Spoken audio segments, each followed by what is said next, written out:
Well, as Julia said, my name's David. I'm the coordinator of the Maths Learning Centre. Currently I'm the coordinator of the Writing Centre as well, and both centres provide free support for all students at the University of Adelaide for study skills to do with mathematics and writing, and that's to do with anything involved in any of your coursework. You can visit those centres and receive support for making all your assignments and your other study as good as it can be. The first thing I want to show you is how to get to the Maths Learning Centre's website. So this is the front page of the University of Adelaide. There are two ways. You can search for Maths Learning Centre,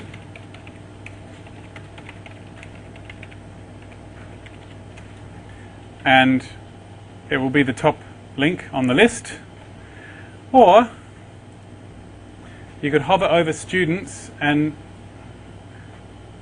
it's here under study resources.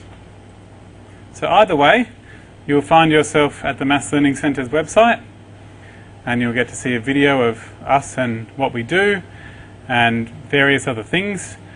And a useful place to go is here where it says resources. Because here on the resources page there is a list of all different courses whose students visit the Maths Learning Centre. So you may be studying Geophysics 3 or Introduction to Mathematical Economics or Quantitative Methods in Commerce. So there are lots of different courses that you may be studying, and any course you can visit the Maths Learning Centre to talk about any of the mathematical ideas in it. Even if they're not part of the course but are just assumed knowledge for the course, you can talk to us. And what we've done is that courses whose students visit us, we've made a page for a lot of them on our website. And I have a page just for you. See, they're in alphabetical order, English alphabetical order, and down here we have the Introductory Academic Program, the IAP, under I. And this is some resources that I've put together for IAP students. In the past I've done more than one seminar for IAP, and last year's seminars are here. And there's things about algebra and calculus for engineering and economics.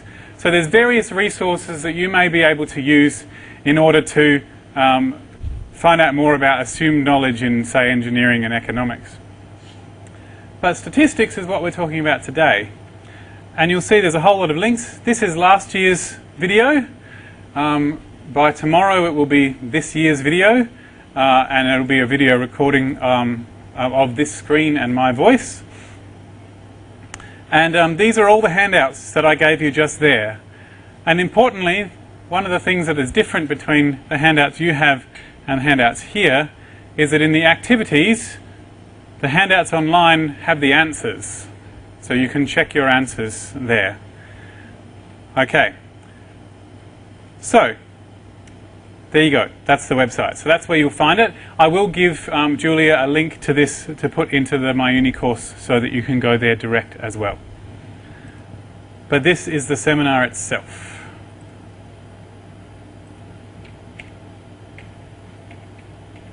Right.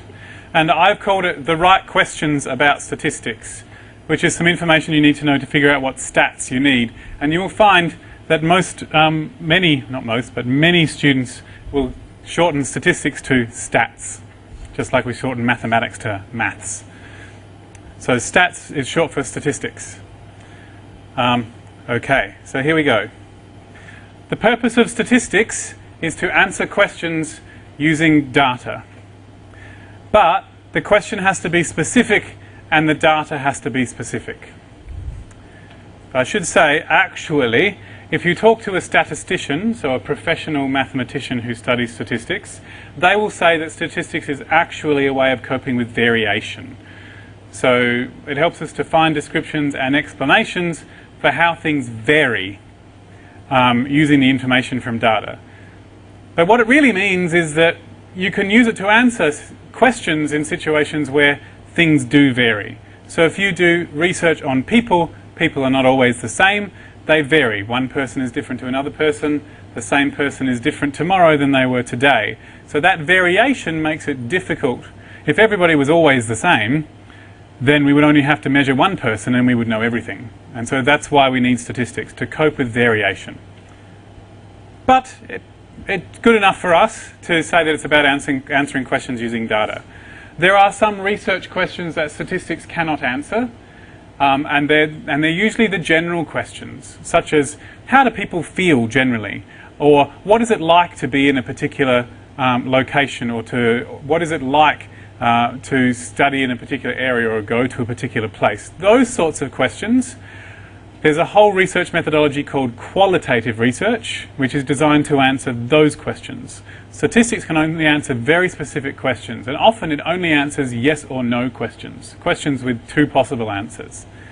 And the data has to be very specific. If you wanted to find out how people felt, your data would be interviews, and you'd have transcripts, and you'd write down everything that people say, and you'd have a lot of information, but it's not very specific.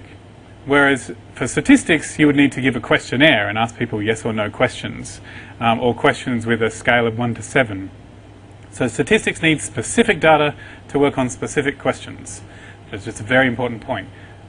So some research doesn't need statistics because it's not asking specific questions with specific data. Most research can use statistics if you try, but it's not always necessary. Okay. So as I said earlier, the purpose of statistics is to answer questions using data. Actually, before I move on, I should say that this handout here has this information that's on the slides. Okay? You see it says the purpose of statistics is to answer questions using data. That's what this handout is. It's a print version of what's on those slides. Right. There's two sides to it. To decide what statistical procedure you need to use in research, you need to know about the question and you need to know about the data. So at the moment I'm going to talk about the question. If you know the type of question, then you can choose what type of statistics. And there are 4 main types of questions that statistics can answer. There are a few others, but these are the main ones. And I have organised them by what the purpose of the question is. So in red, it says, yes, in red, that is the purpose of the question. In black, that is the type of question that we'll be asking. And in blue is what the statistician will call that area of statistics. But before I get on to that, I want to talk about questions in statistics and how you make them more specific. So in statistics, questions are about concepts, so ideas. So they might be about a single concept, and some examples of questions like that are, what is the median number of chapters in a novel? Or how much salt is there in an avocado? Or what percentage of children finish all their homework? They are specific questions about one idea. Okay? But most research questions are not about one concept, but are about the relationship between concepts. Are science fiction books thicker than other books? We're interested in the genre of the book, what kind of book it is, and we're also interested in how thick the book is. Those are two concepts and we want to know how they're related. Does getting more sleep affect a student's grades? We're interested in sleep and grades, two concepts and how they're related. Are women more likely to participate in volunteer work than men? We're interested in participating in volunteer work and gender, and we're interested in how they're related. Most statistics questions are about the relationships between things. Right. So here we go. The first category I'd like to talk about is to decide. So your purpose may be to decide the answer to a question. And this means it's a yes or no question. It has answer of yes, this is true, or no, this is false. And when statisticians try to decide the answer to a yes or no question, what they do is a hypothesis test, also known as a significance test. And if you see the phrase p-value, that's what a hypothesis test involves. A p-value is all about deciding the answer to a yes or no question. So for examples, is the median number of chapters in a novel 20? Is your body temperature higher after a meal if the meal has chili in it? Does getting more sleep affect a student's grades? Are women more likely to participate in volunteer work than men? They're all yes or no questions. And so it should be possible to design your research in such a way to use a hypothesis test. That's that idea. The second purpose is to estimate. And the type of question that you're asking is a what is this number question. So if your research is asking what's a number, then you're trying to do this. And statisticians, to answer an estimate sort of question, use confidence intervals. And that's what confidence intervals are for. So, for example, not just is the median number of chapters 20, but what is the median number of chapters in a novel? How much higher is your body temperature after a chilly meal compared to one without? On average, how much of an effect does 30 minutes more sleep have on a student's grades? How much more or less likely is a woman to participate in volunteer work than a man? I've used the same questions, but the first questions were yes or no questions, such as is there a relationship, does it make a difference? These questions are how strong is the relationship, how much difference does it make? So if you're interested in the size of a number, you'll be using a confidence interval. But it is worth pointing out that these two things are very similar. You ask the same sorts of questions but in different ways. And they actually use the same data. Yeah, I knew that. You use the same data. So the same data that you would use to decide a yes or no question is usually used to answer a what's the number question. So that's why I put them level with each other in my picture. Earlier than that is describe. Your purpose may be to describe the information that you currently have. You're not necessarily going to make a conclusion about whether it's yes or no or how big a number is. You're just going to describe what you've got. And so the general idea is, well, what's going on? Usually you do this when you don't know what your question is yet. But even if you do have a specific question, you will still always do this step. Statisticians will always do this. And what they do is that they draw graphs, and they calculate the basic numbers, like a percentage or an average or a mean. So when you just calculate a couple of basic numbers or draw a graph, you're doing what they call descriptive statistics, and you're trying to ask, well, what's going on? So for example, how many chapters do novels have?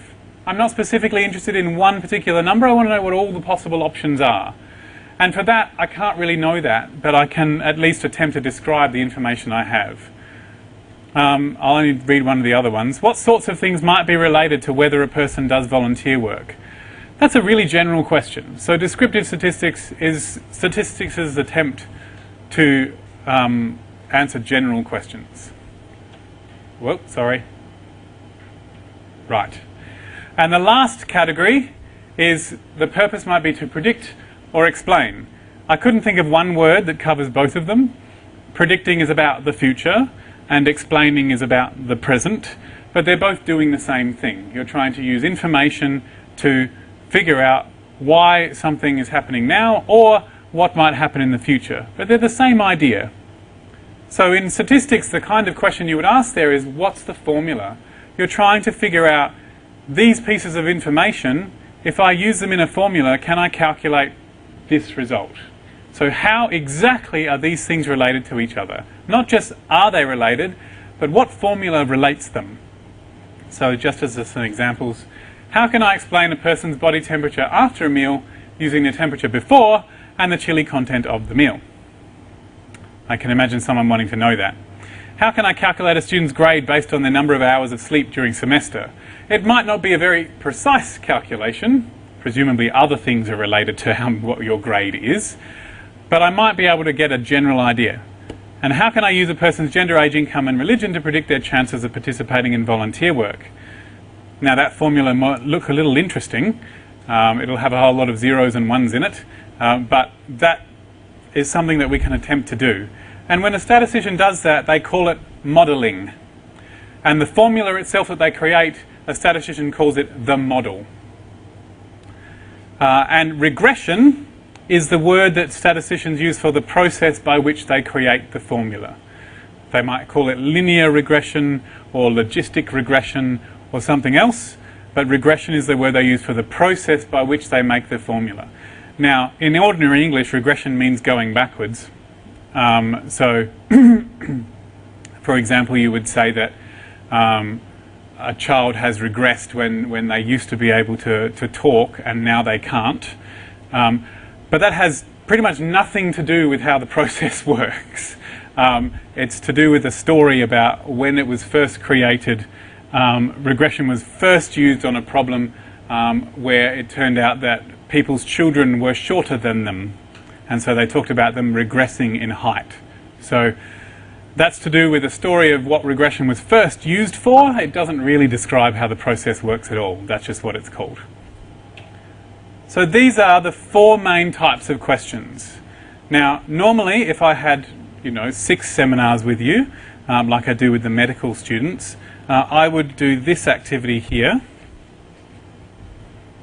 at this point, which goes like this. I'll just zoom in a bit. It says the question types activity. And you'll see each question there's a question, does having chili in a meal affect your body temperature? And there are 4 different categories. And what we would need to do is go through that list and attempt to choose which category the question is in. Now, normally I'd get you all to do it for a while and then we'd check back our answers, but we don't have enough time. So that's one of the reasons why it's so important to have my answers on the website so that you can go look them up. But for this very first one, I'll do the first few. Does having chili in a meal affect your body temperature? Which category does that go in? Decide. It's a yes or no question. What percentage of people can distinguish between expensive and inexpensive wine? Estimate. We're interested in what a percentage is. Can the majority of people distinguish between inexpensive and expensive wine?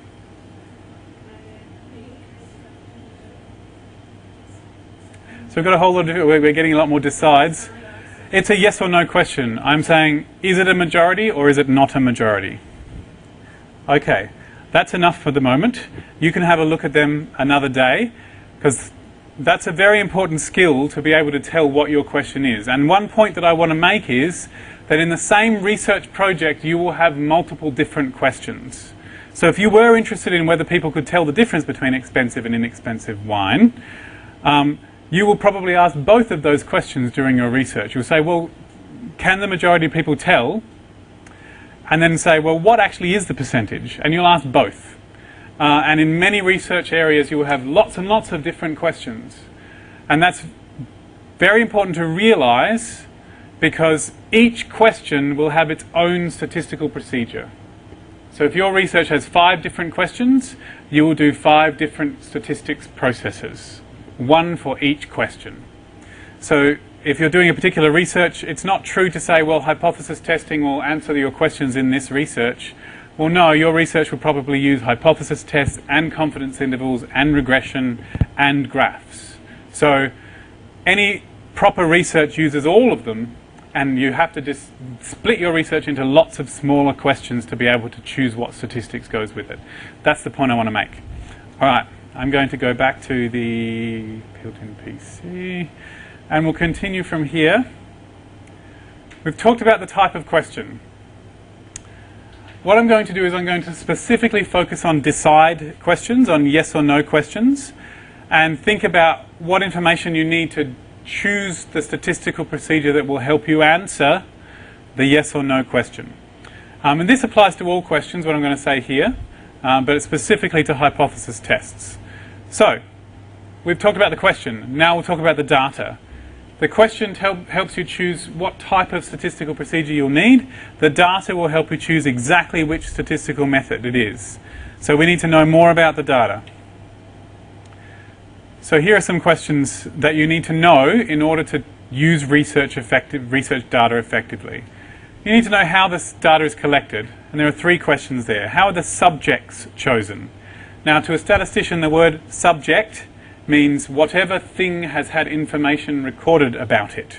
It may be a person, it may be a petri dish with bacteria in it, it may be a school, it may be a country, as long as it's whatever object has the information recorded about it. Okay, so if you were doing research on how schools help school children in the classroom, you may be interested in the whole school, and that's your subject. But you may also be interested in the individual children, and they will be subjects for a different question. So the subject is what object is, or thing or person is being looked at, and you want to know how it was chosen. You want to know what was done to them. Did you do an experiment on them, or did you just collect information about them? Was it a survey, or did they have to run for 20 minutes on a treadmill? Like, what happened? And when was the information recorded? Did you do it before and then after something? Or did you just do it once? Or did you do it every 20 seconds with a probe stuck in the horse's bottom? Like, what did you do? So 2 things about how data is collected. Randomness is important to statisticians. It's not the end of the world if you don't have randomness, but it's usually good to make things random. Random selection is you choose the subjects randomly from a population, or at least they're independent of each other.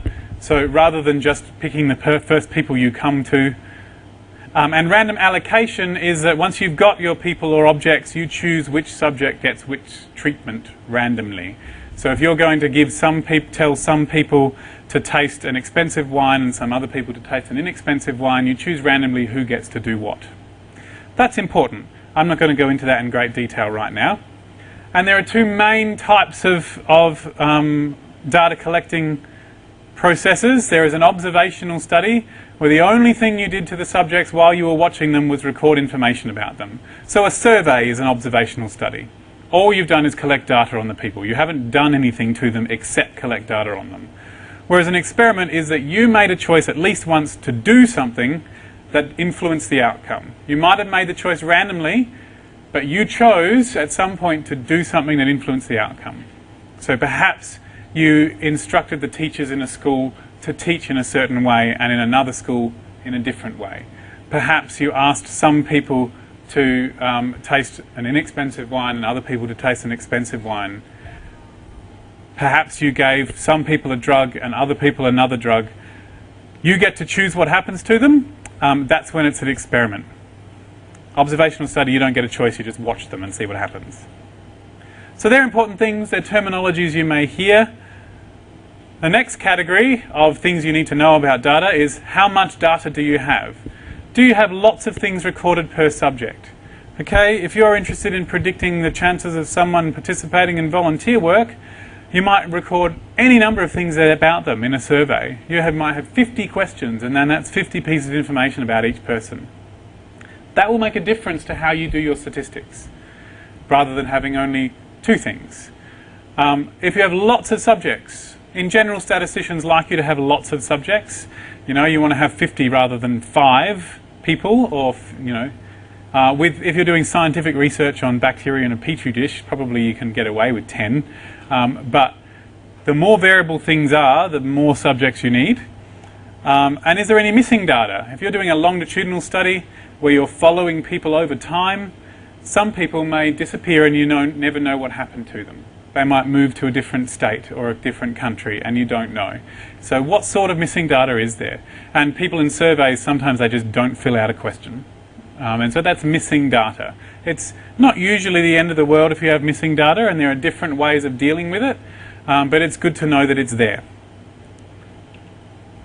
And finally, and this is the most important thing, all those other things are very important and they make a big difference. And actually they're the sorts of things you'll need to tell people if you write a research paper. And they're the sorts of things you'll need to tell your statistician if you have the chance to work with one. But if you want to make the decision for yourself of what statistical procedure to use, what you really need to know is about the variables in the data. And I'll talk about each of these things in turn. So how to measure them, whether it's an outcome or explanatory variable, what type of variable it is, what distribution it is, and whether it's defining groups or measurements. So here we go. See these concepts here? Well, a concept like sleep is lovely, but statistics cannot deal with a general concept. It needs a specific measurement in order to work. So if you're interested in sleep, you're going to need to know how you're going to measure sleep. Are you going to measure the average amount of sleep in a week? Are you going to get people to do a sleep diary and figure out that? Are you going to just get them to report in a survey how much sleep they think they have? What are you going to do? You have to choose how to measure it. And is it going to be measured in hours or in minutes or in some other way? Okay, how are you going to measure it? And that's a big decision, because how you measure your data makes a difference to how you can do statistics on it. So, concepts have to be turned into things that you can write down. and they have to be able to be written down in the same sort of way for each subject. And once it turns from a concept into a measurement, that's when it becomes a variable. And I draw concepts as, clouds that are all, who knows what they are, and I draw variables as nice, well-defined rectangles. So in my head, variables are very square and we know exactly what they mean. So instead of sleep, it's the average number of hours of sleep per week as measured by a sleep diary. Okay? Or instead of depression, it's mild, medium, severe as decided by a psychologist. Okay, so you need to decide how to measure the variable and whether it's going to come out to be a number or something else. It doesn't have to be a number. It can be a word as long as you know in advance what you're looking for. Right. So one more thing about variables. There are two kinds of variables, and if you've learned statistics before, or even if you haven't and you've just been associated with it in some way, you will have heard lots of different words between you, lots of different words for these concepts. So I'm going to give you all of them, and then I'm going to tell you which ones I use so that you'll know what I mean. So I call them outcome variables and explanatory variables. And I think on the next slide. So these ones over here, let's use the thing. These ones here are called explanatory variables because what's happening is they're being used to explain the changes in the other variable. Okay, when these things change, this changes too. Now they don't have to cause the change. It may be that actually this causes those three things to change, but they don't have to cause the change. I'm just using them to calculate what the other variable might be. Okay, but some people call them, let me just go in there, predictor variables, or independent variables. So you would have heard all of those words. I call them explanatory variables because they're being used to explain. This variable I call an outcome variable. When I do my formula, it's the outcome of the formula. So that's why I call it an outcome variable. But you might also know it as, just trying to make you dizzy, a response variable or a dependent variable. Be aware that in statistics, independent has a very specific meaning in probability, which is why I don't use it. And independent doesn't mean that these variables aren't related to each other, it just means not the dependent variable. So it may be that these variables are related to each other as well, it's just that they're not currently being used as the dependent variable, so that makes them independent. And because of that, I don't call them independent, I just call them explanatory. But you'll see all three words in all sorts of different situations, and if you do a statistics course, then listen carefully to what your lecturer uses and use that. And the same goes for doing real research and writing about research. You should read papers that are in the specific area and try and note what sorts of words they use and use the same words. So, anyway. So you need to decide which of your variables are being used to explain the other ones. That's important. And before I say anything else, I need to talk to you about how to organize data. Whenever I go to a statistician and I say, "Excuse me, statistician, I'm going to give a seminar to some students about statistics. What should I tell them?" They always say this. So I have to say it. Okay? Because all statisticians want you to know this information. So suppose I imagine my Chile experiment where I'm seeing if chili makes a difference to body temperature. It's a pretend experiment. I didn't really do this. And I have all my friends. I have 3 friends. And I've recorded their gender and their age and their chili, whether they had chili in their meal or not, and what their temperature was after the meal. It's probably not the best designed experiment, but that's okay. We're just doing an example. Each person has a row of their own in the data. Okay, every subject has a row of their own. So person number 1 is here, and they have a gender and an age and a chili and a temperature. Person number 2 has a gender and an age and a chili and a temperature. And each person has a row, and each variable has a column. If you record data like that, doesn't matter whether you record it in Excel or any other place, if you record it in that format, then a statistics computer program will know what to do with it, and a statistician will know what to do with it. So that's really the best thing I could tell you. Oh, except also the statisticians say, please make it consistent. If you have gender, don't sometimes say male and sometimes say M, and sometimes say male with a capital and sometimes say male with a small letter. The computer won't be clever enough to tell that they mean the same thing. So you need to make it the same every time. If it's a capital M, always use a capital M.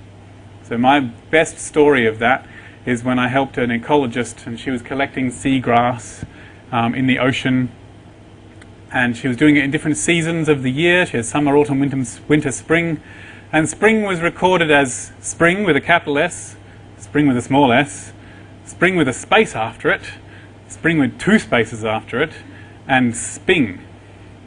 And so that was a real struggle, and we had to go through and fix all of them. So it's better to make sure they're the same to begin with, because when we asked the computer, we had like 15 seasons instead of 4. So yeah, that's important. Right, this is the really important bit. Variables. This is almost the most important thing to know about statistics in order to choose what statistics you can do. Okay, other than, no, it's the most important. So this is why if you do a statistics course, they will always start with variables.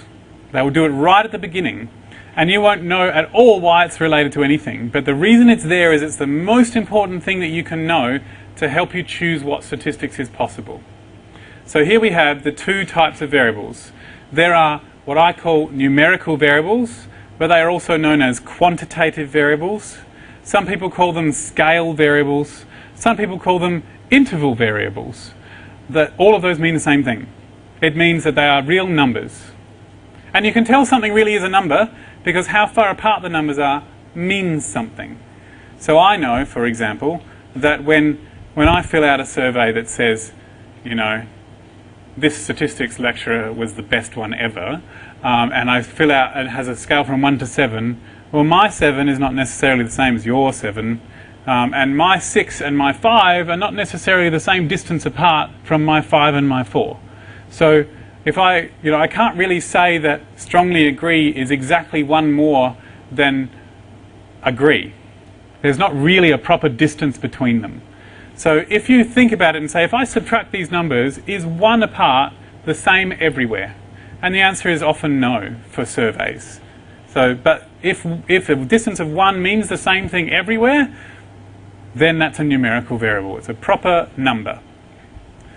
There are 2 kinds of numerical variables. They are continuous, which means you've measured them. For example, you've measured them as in lung capacity or blood pressure or height. It's measured with a measuring instrument. And discrete variables which are counted. So how many people there are, how many moles you have on your back, how many times you ate pizza this week, counted.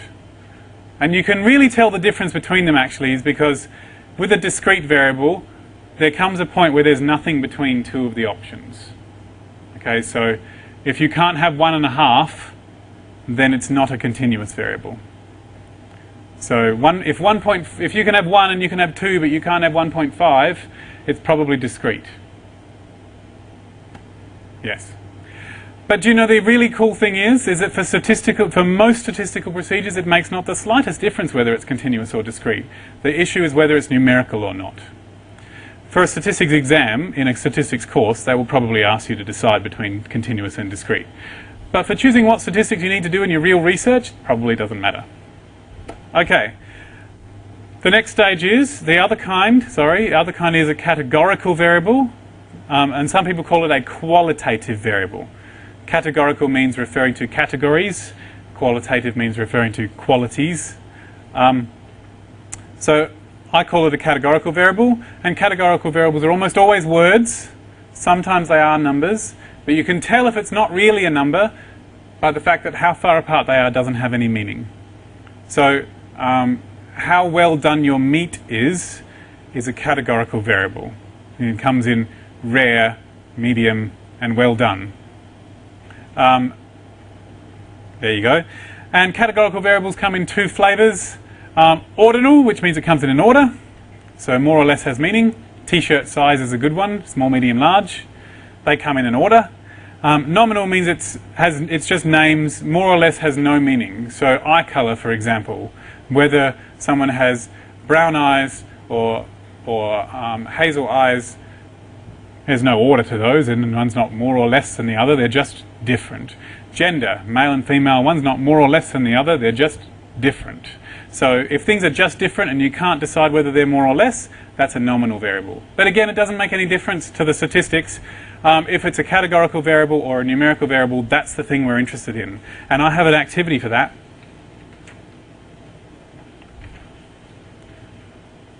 It's the variable types activity. It looks like this. Oh, it's only on one side.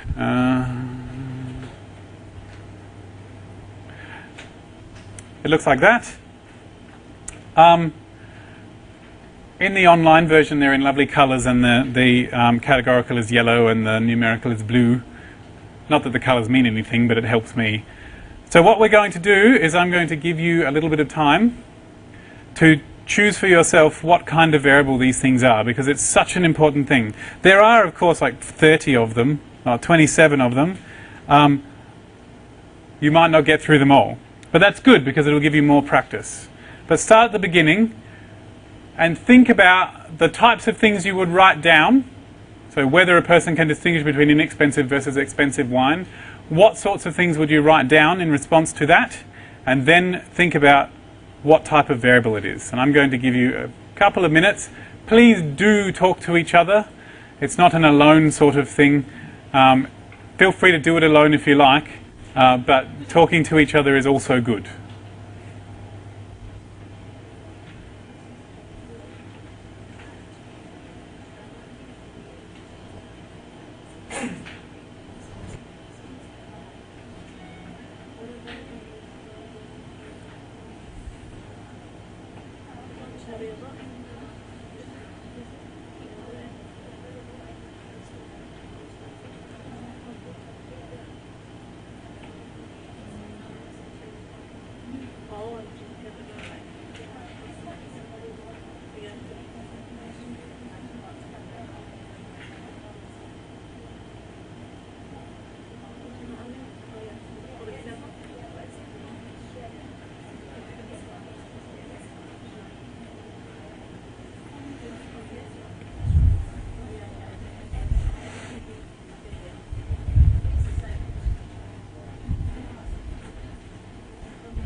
Ah, eczema. Eczema is when you have it's a rash on your hand. So you have a rash on your skin, it's an allergic reaction, and it doesn't go away. It's a type of disease, but it's whether they have it or not, and so it's definitely a category. Beautiful. Yeah, it's not spelt very easily.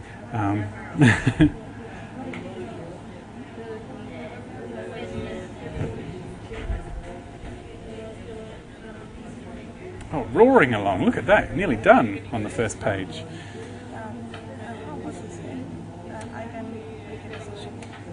Right, depends on how you ask, doesn't it? I think that maybe the book.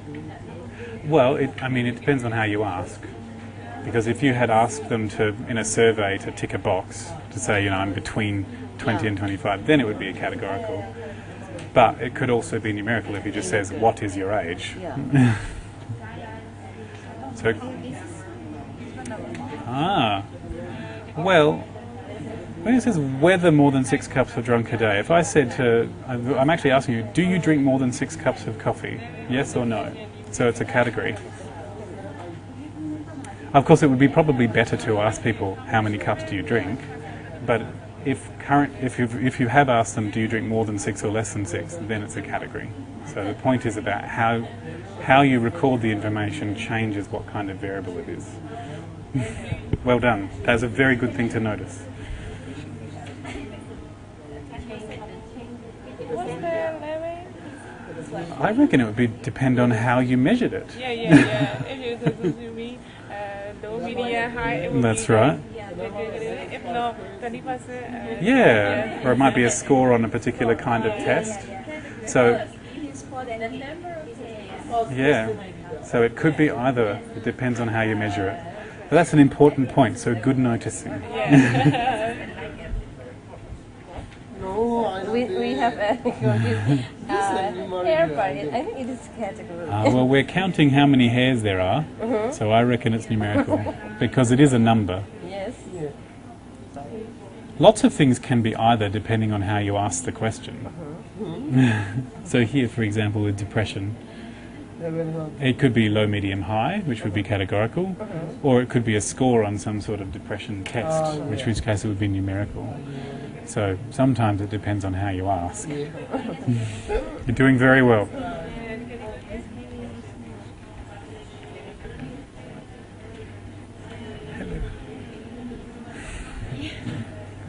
Hello. We just try. Doing well.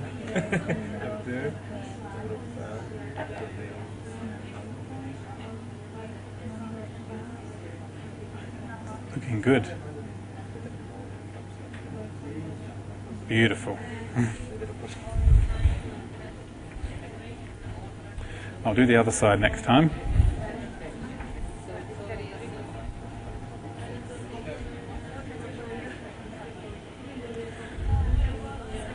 I'm going to get you to come back. I talked to this half of the room for this activity, and the next activity I'll talk to you guys. Let's talk about some of these. There's a couple of important points that we need to make. So, number one, whether a person can distinguish inexpensive versus expensive wine. What do we think? Yeah, that's a yes or no. How often a person takes a multivitamin? Oh, interesting. Most groups say one or the other. So some people will say categorical. It depends on how you ask the question. Because you could ask them how many multivitamins would you take in a week, which would be a number, or you could ask them to tick a box. How, is it sometimes, once a week, once a day, never? So in that case it would be categorical. So it really depends how you ask the question. And that's a very important point to make, and it happens several times here. How you record the information or how you ask the information changes what kind of variable it is. Usually, if it's possible to make it numerical, you should, because then you have a choice. If you have a numerical variable, you can always turn it into a category later if you want to. If you had a new number of multivitamins taken per week, then you can always say, well, if it's above this, I'll say it's often, and if it's below this, I'll say it's hard. If it's zero, I'll say it's never. And you can make it categories later, but you can't turn categories into numbers quite so easily. Okay. Either. Number of cups of coffee drunk per day. So, in the best world, it would be numerical if we had asked the question right. How many do you drink per day? Whether more than 6 cups are drunk per day. It's categorical. So that's making that same point again. If all I ask is it more than 6 or not, all they can say is yes or no, and it's a category. So that's the basic idea with it. So people were looking up what this word is. That's eczema. Yep, whether they have eczema is that. A person's weight. It could be categorical, but it's possible to make it numerical, so we'd like to try. How many dust mites there are in a square foot of carpet? Numerical. Excellent, you're doing a great job. That is the most important thing you can learn to be able to do, is distinguish what kind of variable you have. Good. You're doing very well at that, so I'm very happy. What about number 14? Number 14, let's have a look. What country a person was born in, that is definitely categorical. Because I could number them, but that would imply that one country was better than another. And we know that's not true. So, of course, Australia is the best country.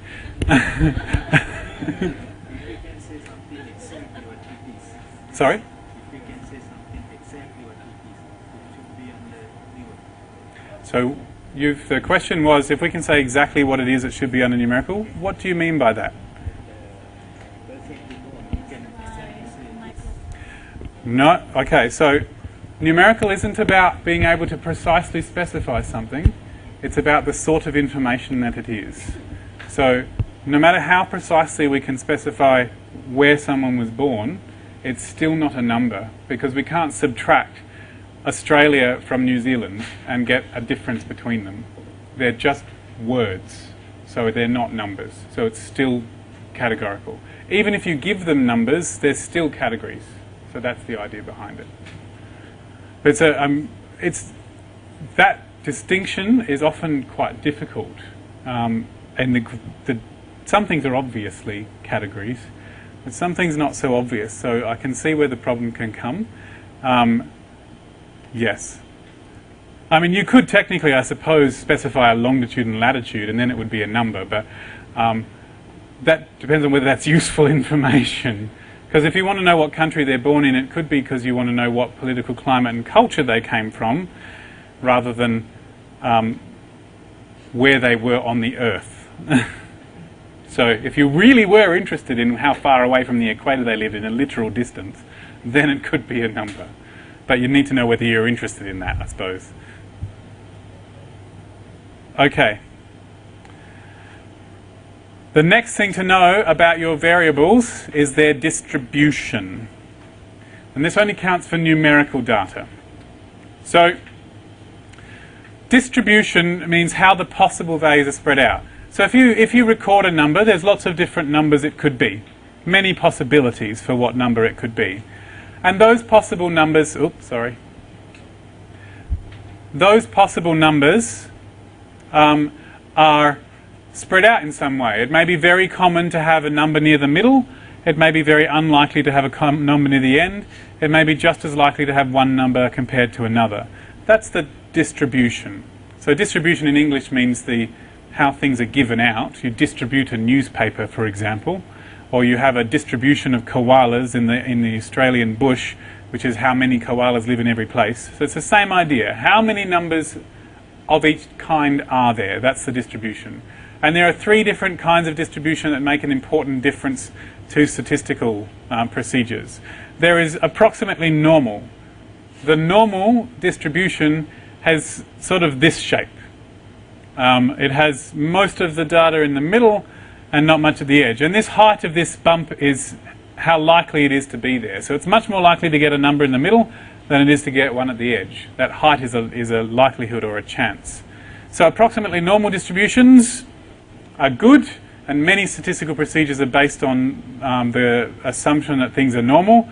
And those tests are called parametric tests, a parametric test. So they're ones that are based on the normal distribution. Parametric means to do with parameters, and that's because a parameter is a number that describes a distribution, and the normal distribution is described by its parameters. So that's why it's called a parametric test, but in case that helps. Otherwise you'll just have to learn the word. So that's what a parametric test is. You may never hear that word, but that's what it is. It may be that your data is skewed data in the middle there is not normal. It's more likely to be at one end than the other. Okay, as opposed to being more likely to be in the middle than the edges. You'll notice with your approximately normal distribution, one end is just as likely as the other end, but with a skewed distribution, it's more likely to be on one side than the other. So you know the top one is called right skewed, or positively skewed, because the thin bit is on the right hand side. The bottom one is left skewed because the thin part is on the left side. The bottom one's actually called bimodal. It has two humps. So you might need to use a non-parametric test if it's skewed. And if you have a Likert scale, something like, do you agree with this statement, from strongly agree to strongly disagree, that's not technically a number at all. It's a category. It's not really a number. So you have a choice. You either treat it as a number and pretend that it is a number, or you treat it as a category, and you get to choose. And usually it's to do with how much data there is. But I should warn you right now, At some point in the future, you may be analysing data that has Likert scales, and your supervisor will say, hey, let's do the Wilcoxon rank sum test, and you'll say, that's a non-parametric test. David said we're not supposed to use non-parametric tests for Likert scales. And you'll remember, and obviously you'll remember, because everybody can remember all of those words, being sarcastic. So you just be aware, one day it may happen that you'll need to look at Likert scales, and you shouldn't use non-parametric tests for it, because they're designed under the assumption that people can't give the same answer. And you might have 20 people all saying 6. So non-parametric tests usually assume that things can't give the same answer. But note, it probably doesn't matter if you have a lot of data. So if you have more than 50 bits of data, it's probably fine. Different disciplines have a different number. So in some places they'll think 30 is enough to not have to worry about it and just use the parametric test. Some disciplines they'll expect 60 before you can do that, something to check in your area. Different people say different things. And it all depends on the kind of data you're likely to collect. If you're collecting data on scientific samples, then you can do it with 10 probably, because they're usually normal anyway. Okay, so most of the time if you've got more than 50 bits of 50 subjects, you can probably just assume it's approximately normal. I'm not going to talk much more about that. Part of the purpose of saying it now is so that you have some terminology that you can look up the words for when it comes up later. And finally, this, which is what the categories define. So, we've talked about the types of variables we have, and with the numerical variables we talked about the distribution. The categorical variables, we're very much interested in what they do, how they tell us about how we organise our data. So there's two possibilities. Our categories, the explanatory variable categories, may define independent groups, or they may define repeated measures. And I will talk carefully about that. So here is a version of my Chile experiment. For each person, I have given them a meal, and the meal either has chili or it doesn't have chili, and then I've recorded their temperature. So for person number 1, they've had chili and their temperature is 38 degrees. Person number 2, they've had chili and their temperature is 36 degrees. Person number 3 didn't have chili and their temperature is 37 degrees. Person number 4 didn't have chili and their temperature is 36 degrees. And presumably if I was doing this properly for real research, I would have many more people in the study. Now here we are. Look closely. This is what the data would look like, because that's how you record data. Person number 1 would have a row, which says yes and 38. Person number 2 has a row, person number 3 has a row, person number 4 has a row. Notice we have a whole column that specifies whether they had chili or not. And another column to say the temperature. These two people both had chili. In some sense they're in a group. That group all had chili. And that's where their data is in the table. And this group, they all didn't have chili. And that's where their data is in the table. So that chili variable, the yes or no for chili, has split my subjects into 2 independent groups. That category defined 2 separate groups. One group with yes and one group with no. Some define 3 groups if there's 3 categories, but that's what a lot of categories do. They define separate groups in your data. And you can pull out a whole chunk of rows for one and a whole chunk of rows for another. Right. And there is this situation. This time, every person I've given a meal with chili and a meal without chili. Everyone's had both. And I've recorded their temperature twice. So person number 1, they've had a meal with chili and their temperature was 38. They also had a meal without chili and their temperature was 37. Person number 2, they had a meal with chili and their temperature was 36, and they also had a meal without chili and their temperature was 37, and so on. And this is what the data would look like now. If I've done it the way I suggested earlier, row number 1 is person number 1, and they have a recording for temperature 38 when they had chili and temperature 37 when they didn't have chili. And you notice that now the chili, the yes or no for chili, is actually in the title of the column. It's not inside the data. I could technically set up the data in order to have Chile as a column of its own, but I would need to put everyone in the data twice. Okay? If I wanted to have person 1 with yes for Chile, I'd need to have another row with person 1 for no for Chile. So everyone would have to be there twice. So, that's the thing. I have a whole lot of measurements that had yes for Chile, but it didn't split the people into 2 different groups. It's just the whole group had yes for Chile. And I have a whole lot of measurements, and they're in a column, those measurements. I have a whole lot of measurements for no for Chile, but it didn't split it into 2 different groups. I just measured everyone again. And those measurements are in a column. This is repeated measures. My variable of Chile doesn't say have 2 separate groups. It says measure everyone twice. So that's why it's called repeated measurements. Some people call this matched pairs. And that's because the measurements come in pairs. Not the people, but the measurements. The reason it's called matched pairs is because this was first used on twins. So one twin would have the meal with Chile and the other twin would have the meal without Chile. So the people came in literal pairs. But these days it's used, each person does it at different times. So that's the distinction. I don't have an activity with that yet, but it will come up later. This is one of the things that people find the most difficult in a statistics course. Mainly because in a statistics course it's not explicitly taught. You sort of talk about it generally and then you're expected to figure it out yourself. So if you're ever having trouble with this when you're doing a statistics course, feel free to come and talk to the Maths Learning Centre. We're very good at it. It's been a good 10 years of me teaching statistics, so I've figured it out now. But you have to focus very clearly on whether that piece of information splits it into separate groups or tells you to measure everyone twice. And one really useful way of doing it is organising your data, because you can see the independent groups, the variables are defining the rows, and with the repeated measurements the variables are defining the columns. So that makes a difference. Okay, that's important. Right, excellent. Okay, I do have some practice on that one too, but where are we up to? I'm just going to look at the time.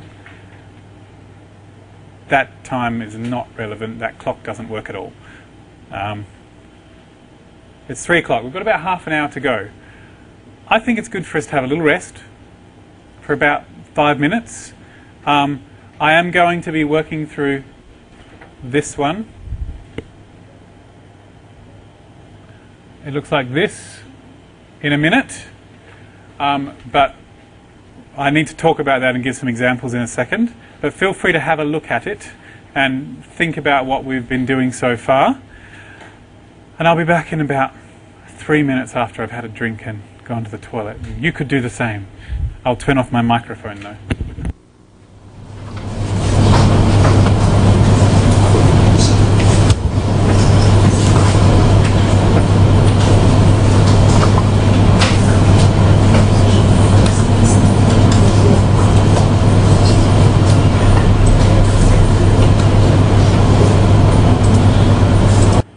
Okay, so we're back. I'm just going to go back to the presentation.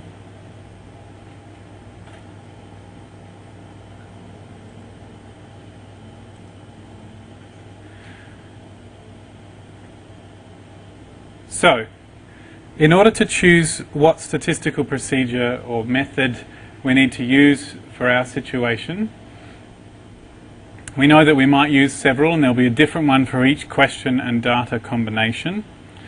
And we'll know our question and we'll be able to choose whether it's describe, decide, estimate or predict. And we'll know our data, and so in particular we'll know what kinds of variables there are and whether they're normal or not, and whether they're explanatory or whether they're explanatory or outcome, and whether they define groups or repeated measurements. We'll know all of that information. And that will allow us to know our statistics, what we have to do. So for example, this is my picture of how this all goes. I might have a numerical variable and I just want to know more about it. I don't have a relationship with it and I want to describe it. And so normally what I would do is draw a histogram or a box plot. Now, that's to do with my experience with statistics, that I know that that's what's normally done in that situation. In the second one, I have a categorical variable with 3 categories, and it's supposedly related to a numerical variable. My numerical variable is normally distributed, and my categorical variable is defining 3 independent groups, and I want to decide whether there's a relationship there. I want to decide if there's a relationship between those 2 variables. And I know, based on my experience, that what I should do is one-way ANOVA. That's the procedure that most people use in that situation. But it's all of those bits of information that told me that. If it wasn't normal, I would use the Krosker-Wallace test. If it wasn't independent groups but repeated measures, I would use repeated measures ANOVA. If there are only 2 categories, I would use the t-test. If it was 2 numerical variables, I would use regression. And so changing different parts of that will change what statistical procedure you do. Now, they're not named in a logical and systematic way. Okay, sometimes they're named after the person who invented them. Sometimes they're named after one key step in the process. Sometimes they're named by an acronym like ANOVA. They're not always named in a logical. They're almost never named in a logical way. It's not like it's the independent groups categorical numericals test. It's ANOVA, and that is why I have provided this. So if you go further into this, you'll get to here. And what it does is I've drawn a picture to represent the sort of information that you have about your question and your data.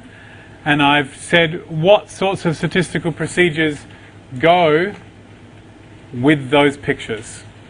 And that's what this document has in it. At the other end, so that's this bit here, if you have a picture to represent your situation, you can get what you want.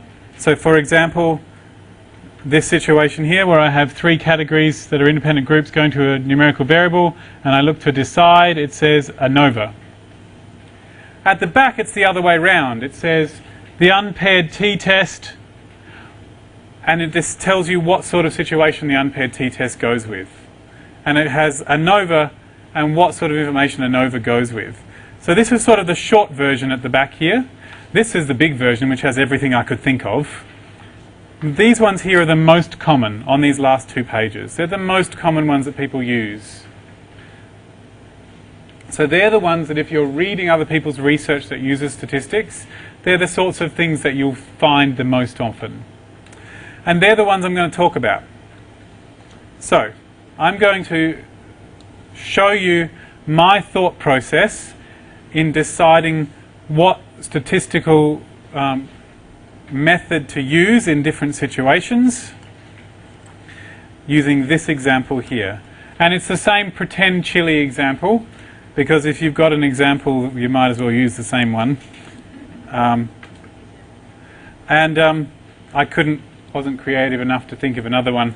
Actually, I used all my creativity to find the other examples for the exercises.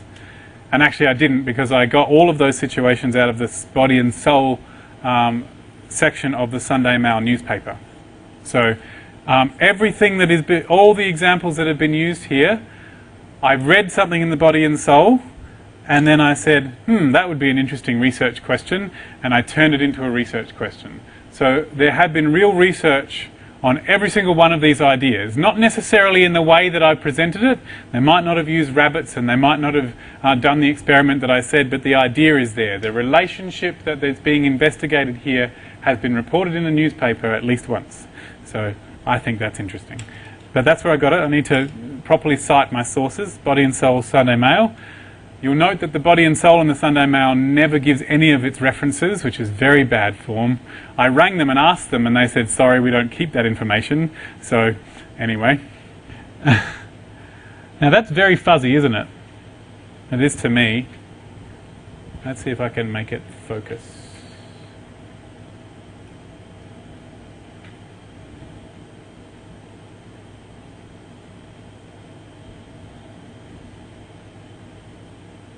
Nope. Okay. Here it is.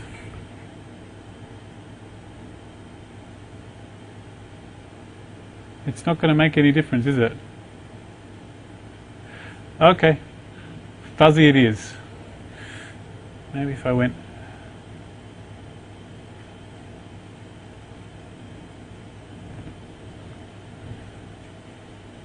Nope. Alright. I will read it. Hopefully you all have one of your own. So, my example is the Chile and temperature relationship. And what's going to happen is I'm going to choose to investigate that relationship in 6 different ways. And each way of the way that I've collected the data and the type of data that I've collected will tell me to do a different statistical procedure. So first, I've just done a very short version. Situation A, I have a group of people, one group has chili in their meal, and one group does not have chili in their meals, and I measure the temperature of every person after their meal. I'm going to draw a diagram. So, chili, which comes in yes or no, and temperature, which I haven't specified how that's done, but let's say I'm doing it in degrees Celsius, which is a number, and you'll notice that I draw a little graph axis there, an arrow with marks on it to say it's measured on a scale. And so that's my picture. And then also I have, let's see, every person has their temperature measured once. So what I have is 2 groups of people. So those little stick figures there represent a whole group of people. One group who's been measured under yes for chili, and another group that's been measured under no for chili. That's the situation that I have. I'll assume my temperature is normally distributed, and the statistical analysis to do, well, let's see. Here we go. I have 2 categories at making independent groups relating to changes in a numerical variable. That's the 2-sample t-test. Some people call it the unpaired t-test. It's on page 12.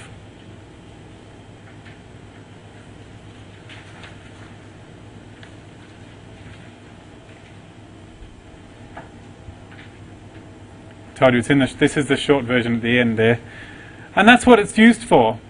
Okay, the reason it's called unpaired is because it's not matched pairs, and it's called a t-test because well, it was originally called a z-test, but they'd already had z, so they called it a t-test. And it's called t-test because somewhere in the calculation we calculate a number, and the name of that number is t. It's not very descriptive, but that's why it's called what it's called. So that's the unpaired t-test.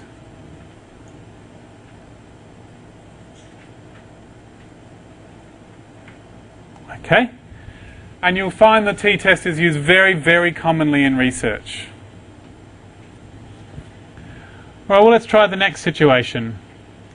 In situation B, each person has both a meal with chili and a meal without chili at different times.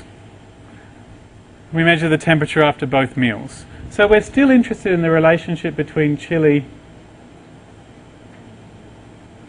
and temperature. And temperature is still a number and chili is still a category. But the thing is that every person's got both of these categories. Everybody has both categories. And the temperature is measured under both categories. We have a repeated measure situation. The chili is not telling us to make separate groups, it's telling us to measure temperature twice. So, let's have a look. It's called the paired t-test, because all of my data comes in pairs. My temperatures come in pairs that belong to the same person. So some people call this the 1-sample t-test, because technically there's only one group of people. And in the other one there's 2. Alright, situation C. One group has chili flakes, one group has chili sauce, and one group has no chili. And we measure the temperature after the meals. So how is this different from situation A? There's 3 categories.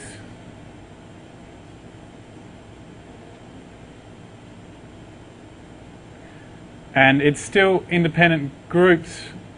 There is a version for repeated measures, but it's just called repeated measures ANOVA.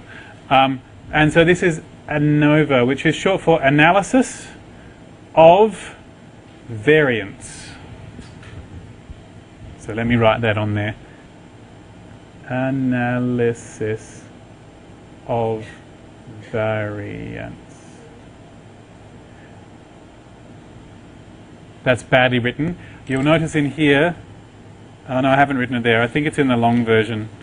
The reason it's analysis of variance is because that's what statistics is for, dealing with variation. All right, to be fair, you can actually do analysis of variance when there's only two groups. It's just that nobody does it. But it is actually possible, and it will work the same, and it will give the same p-value as the t-test. So, yeah. Okay.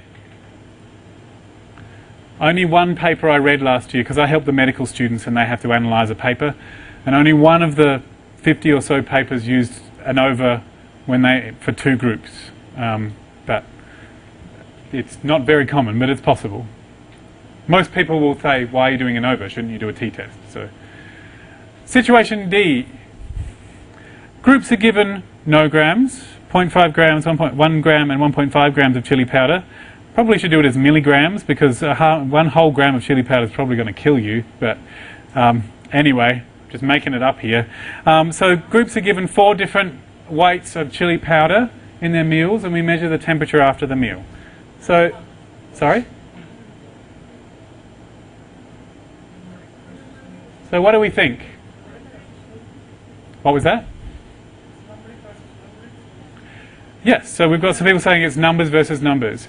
You could treat them as 4 separate categories, and that would still be ANOVA, because ANOVA is for any number of categories.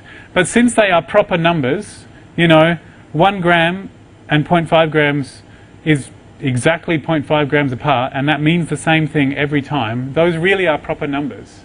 So I can actually do chili as a number.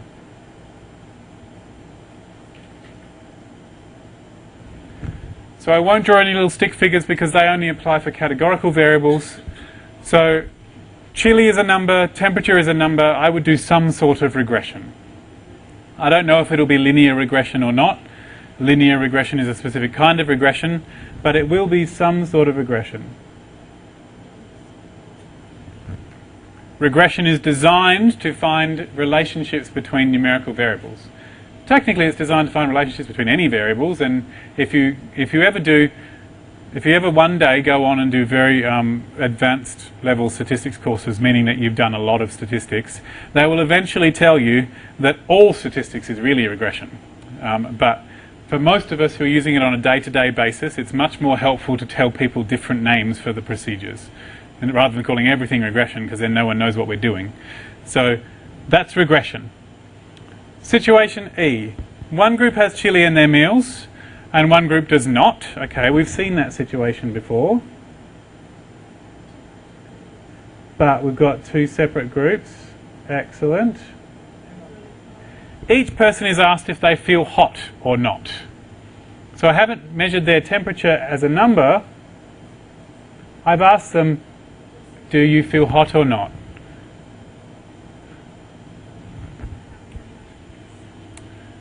So someone says McNemar's test. You're very close, but it's not McNemar's test. McNemar's test is for the matched pairs situation.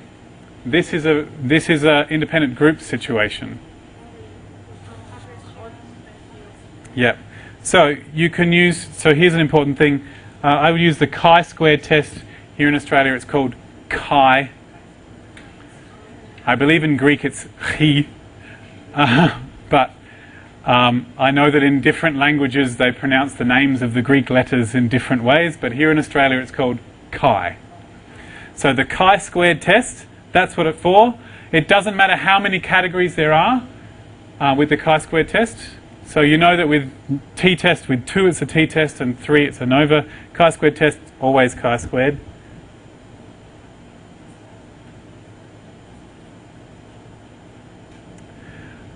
And I should point out the difference between the chi-squared test and the odds ratio, they're used in the same situation but they answer different questions. The chi-squared test answers a yes or no question. It's a decide question. The odds ratio is a describe question. It's saying, or possibly even an estimate question. An odds ratio is a number to describe how strong that relationship is. Okay, so it compares the chances of one category to another. It's a single number that we calculate. So in that case, since it's a single number that's calculated, it belongs in the describe category. Whereas the odds ratio is a test, sorry, this chi-squared test is a test, which means it's designed to answer a yes or no question of, is there a relationship? Okay, finally, you were ahead of me before. This time each person has both the meal with chili and the meal without.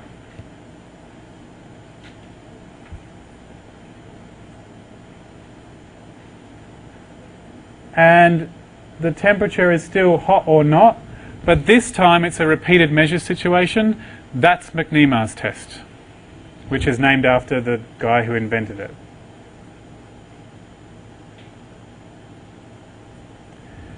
So it's a little bit like there's a paired there's an unpaired t-test and a paired t-test.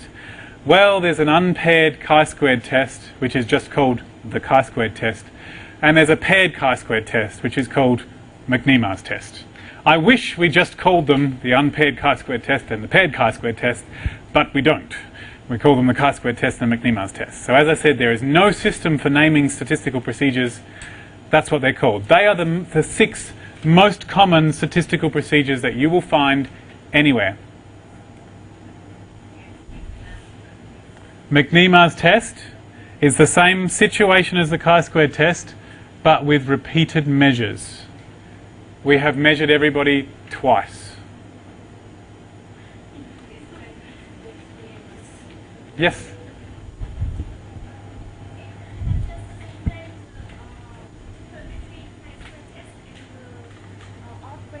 Yep.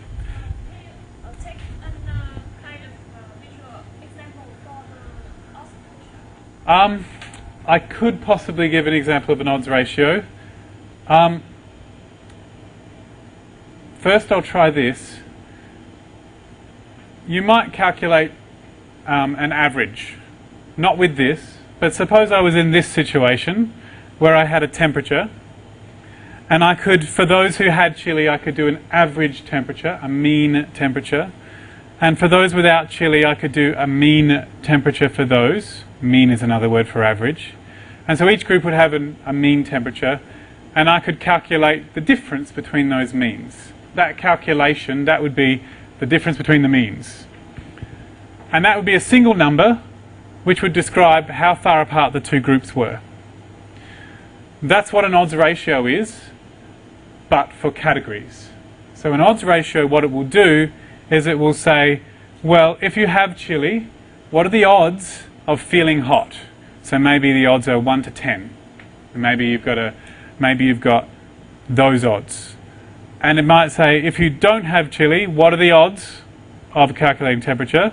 And then you'll divide those odds. You'll form a ratio. And you'll get a single number. So as an example, which I will find a blank piece of paper on, the odds ratio says, so for example, suppose in my chili group, I had 10 people who were hot and 10 people who were not hot. And what if in my chili for no group I had 5 people who were hot and 15 people who were not hot? What if I had that situation? The chi-squared test would take all those numbers and do a calculation and and produce a p-value. And my p-value would help me decide if there was a relationship between chili and feeling hot. My odds ratio will just give me a single number, and that number will be, so the odds of hot in the yes group is, well, I've got 10 that are hot and 10 that aren't, which is 1. And the odds of hot in the no group, well, I've got 5 that are hot out of 15 that aren't, which is a third. And then the odds ratio is 1, that number, divided by a third. Because ratio means a fraction, and so that number is 3. And that tells me that if you have chili, you're 3 times as likely to be hot than if you don't have chili. And that's the odds ratio, and that's what it is. It's a single number that says the bigger that number is, the stronger the relationship. Or possibly if that was a really tiny number, then you'd be much less likely in one group than another. If that number had come out as 1, then I'd say the groups are the same. It's the same chances in both. That's what an odds ratio is for. It doesn't help you decide whether there's a relationship or not. It just says, here's the number I calculate today. It says, if I was taking this data to be representative of all people, I'd think that approximately 3 times as likely to be hot with chili than without. But you would need your chi-squared test to know if that was meaningful, to know, well, maybe it's perfectly possible by chance to come up with this number in any group of people, even if there is no relationship at all. That's what the chi-squared test is to do, to help you decide whether what you observe in this number is meaningful compared to all possible people. That's the difference. But they are done in the same situation. Now, where are we up to in terms of the time? Probably gone past the end of the time I'm supposed to. But I will say one more thing before I move on. There's plenty of exercises here to try. And you'll, as with all the rest of them, I've got my little pictures online, and you can see what you get. I'd really recommend having a try at it. The more practice you do at choosing what statistics goes with what, the better you will be at it. And in a research project, you usually only get to make that decision 2 or 3 times. But it's good to have some practice. And if you ever want to talk about this, please drop into the Maths Learning Centre. We're open for the next 2 days. It's from 12 till 4. But starting next week, for the whole rest of the semester, it's from 10 a.m. to 4 p.m. on weekdays. So you can drop in and have an ask about any of these things. One last thing.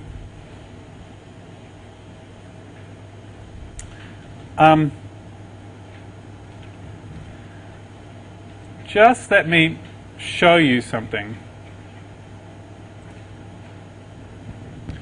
Hypothesis tests are designed to answer yes or no questions. I'm just going to give you some words so that if you hear them elsewhere, you'll know what they're called, or if you know these concepts from learning them already, you know what they're called here in Adelaide. So one of the answers is called the null hypothesis. It's usually the one that goes with there being no relationship or no difference. Null meaning nothing. The p-value can be thought of how consistent your data is with the null hypothesis. So it's saying, look, I've got a number of 3 for my odds ratio. How consistent is that with the concept that there's no relationship here? I've got a difference in my means of 5 degrees Celsius. How consistent is that with the idea that all people, the average difference is 0? So that's the idea behind it. And so a low p-value means that your data is not consistent with the null hypothesis. Because you go, well, p-value is how close my data is to the null hypothesis. And the significance level is the cutoff for the p-value where you decide the answer is yes or no. So that's called rejecting or retaining the null hypothesis. Rejecting for when you say the answer is the null hypothesis is false. Retaining when you say the null hypothesis might be true. So this is what I was taught by my statistics lecturer when I was 18, that the significance level is like maybe 0.05 or 0.10. Most people pick 0.05. The p-value is a percentage. It's out of 100. You convert it to a decimal, so it's between 0.00 and 1.00. So you say, well, let's see. If I said my significance level is 0.05, that's saying that if I get less than that, then I'm going to reject the null hypothesis. If I get more than that, then I'll retain. But most statisticians actually don't talk about it that way. They'll say, oh, I did my hypothesis test, I got a p-value of 0.01. No, maybe not that. 0.02. So they'll look at this diagram and they'll go, 0.02. Well, that's between 0.01 and 0.05. So I have strong evidence to suggest the null hypothesis is false. Or they'll get 0.07. Oh, that's here between 0.05 and 0.10. So I have some evidence to suggest that the null hypothesis is false. They'll never really say that it's true or false. because statistics doesn't do that. There's always a chance that your data is different to other data that might have happened. So often they just talk about the evidence level. That's hypothesis tests. On the other hand, confidence intervals, hypothesis tests give you a number, a p-value, which helps you decide whether the answer is yes, it's true, or no, it's false. And they're often concerned with the number. Say, is the number 0 usually, because you're interested in the difference. A confidence interval doesn't say, is the number 0, it says, what is the number? And it gives you a range of options for what the number could be. And all of those numbers are consistent with your data. So in the hypothesis test you say, this number, 0, is that consistent with my data or not? But with the confidence interval we'll say, well, this number and this number and this number and this number, they're all consistent with my data. So they answer the same question but in different ways. So I could tell if 0 was an option. In fact, I'm going to show you this. That's this activity, the confidence intervals activity. I'm going to zoom in even more and just focus on that first one.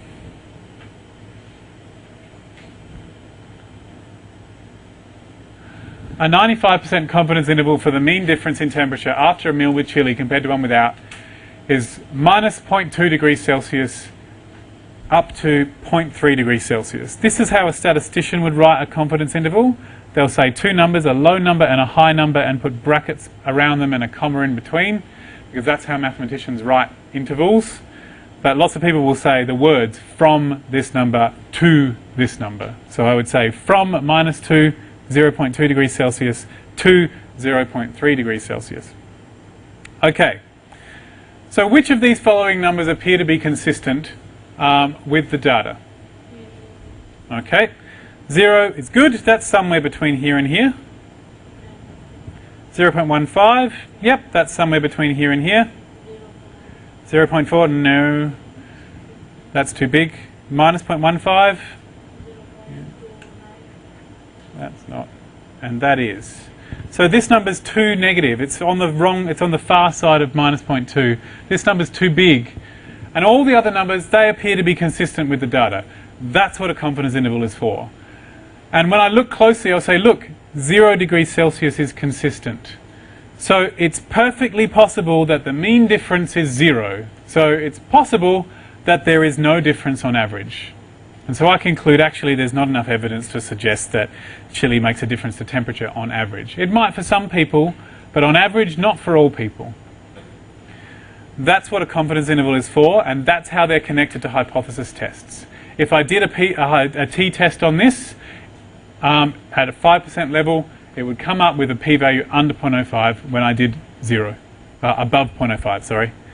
Number 2, a 95% confidence interval with a percentage of Australian adults who can distinguish between expensive and inexpensive wine is from 12% to 23%.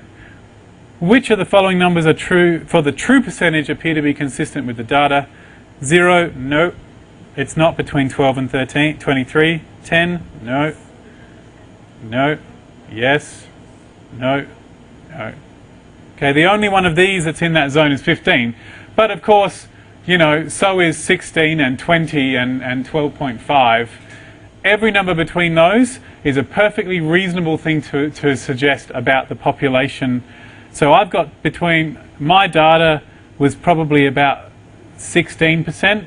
I've used my data to say, well, in the population it's probably between 12% and 23%. So anything outside that I'm not really prepared to believe for the whole population. That's the idea of confidence intervals. And I really will finish now because we're all very tired. And Julia said that she would be coming back to talk to you about EndNote or anything else that you're interested in. So if you stay around, Julia will be back to talk about other things. And I will go and have a rest because I'm very tired. And please, if you have any questions about these things, do come to the Maths Learning Centre and ask, because that's what I'm here for. And all the way through any of your coursework, you can come to the Maths Learning Centre. It doesn't have to be me. Any of the staff can help you with coursework. bring your lecture notes and your textbook, because it's good for us to check what the terminology is in your course, and they can help you with that. If you're doing a research project, so with a supervisor and it's not part of a course, I'd recommend emailing the Maths Learning Centre first, because that's a bit more complicated than helping with a coursework assignment. And we're only allowed to give limited help for research projects, but anything that's part of a coursework assignment we can talk to you about. But research projects, send me an email first and I'll see. And you should know that the busiest day in the Maths Learning Centre is Monday. So you might want to go on another day, because Monday is when the engineering mathematics assignments are due. So that's the busiest day. Thank you very much. It's great to see all of you. You've been excellent participants. And if I don't see you, I assume that means that you are all fine by yourselves and having an excellent time. Thank you.